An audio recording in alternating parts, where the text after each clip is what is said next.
mochari. Victor Gale, KTN News, Nakuru. Kenyans are contending with the rising inflation as the prices of essential commodities remain on an all-time high. Here's our Dorcas Wangira putting this critical issue into perspective.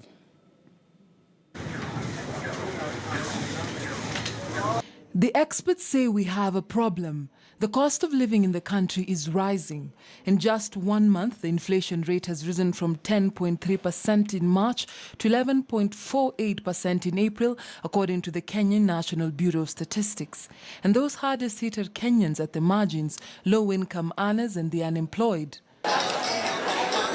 Irene Washera runs a food kiosk at Muthurwa Market. Business is slow.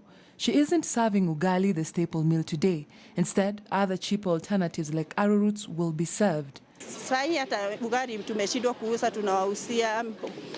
Hata chakula tumeshindwa, tutauza nini juu kama ukienda kwa viazi nayo bado imepada kabisa, maharagwe imepada, mahindi imepada, kila kitu imepada. Ndio maana nimeamua kukula hii chakula 50.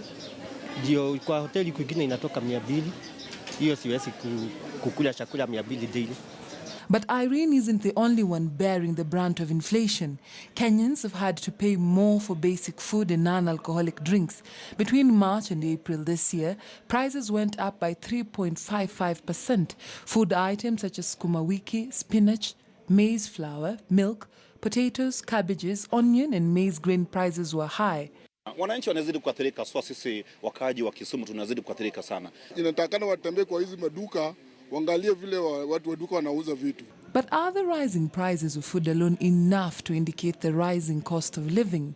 Most of the people in Kenya, they spend most of their income is actually on food. So if food increases, that I'm talking about essential commodities. If these essential commodities increase, then their hit is heavily. But how did we get here? Right now, my friend, the reason the prices have also gone up to 150 is because, as a country, we are experiencing severe drought. But as a government and as a responsible government, on recognizing that the prices also were reaching a place where it was difficult for the common mwananchi also to be able to sustain, we intervened.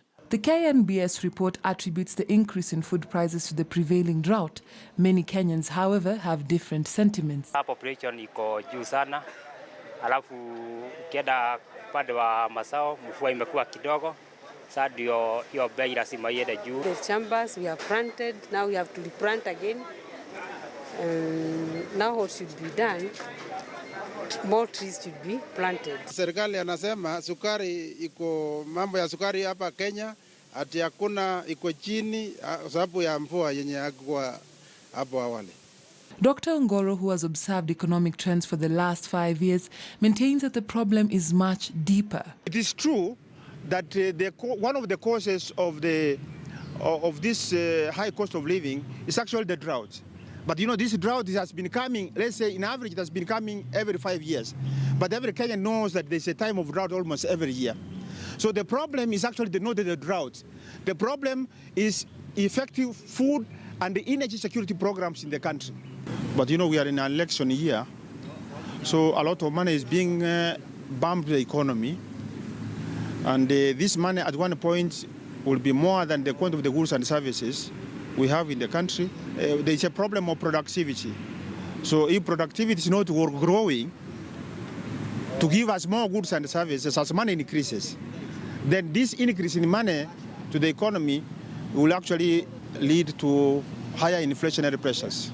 Online, Kenyans have not been shy to share their sentiments, going as far as posting the increasing prices of essential commodities such as milk, sugar and maize flour. This particular tweet draws a sharp contrast between the price of 2 kilograms of sugar in Somalia and Sudan at 65 shillings and 60 shillings, while in Kenya it is now retailing at 350 shillings.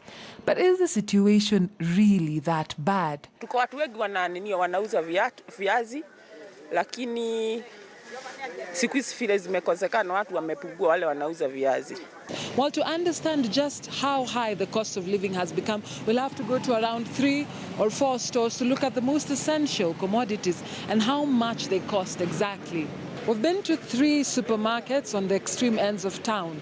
Well, we couldn't find sugar in any of them. And in other supermarkets, there's just as much as one brand of maize flour. The KNBS average of sifted 2 kilograms of maize meal cost 135 shillings on average for various brands as at April 2017.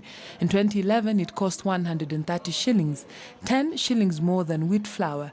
Now, it ranges from 130 shillings to 160 shillings depending on the brand. Households are stretched. But even with the government intervention to scrap 50% levy of maize imports from outside the EAC, prices are still high. A 90-kilogram bag of dry maize in Kisumu costs 5,200 shillings. In Mombasa, it costs 4,700 shillings, and in Nairobi, 4,500 shillings. In March, 500 milliliters of fresh milk retailed at between 42 shillings and 55 shillings depending on the brand. Now it is retailing at 49 shillings to 65 shillings. Long life milk costs between 70 shillings and upwards depending on the brand.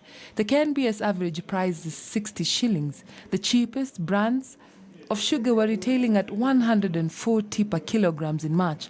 Now an acute shortage looms. In some supermarkets, only one brand is left. There is a clamor for one thing. But does the government have enough muscle to adjust prices? Is it that simple? Is it wise? If we are talking about the decrease in price of unga from 150 to what you had, it means we are coming up with price control. Price control, because this food is produced by producers. They have incurred costs.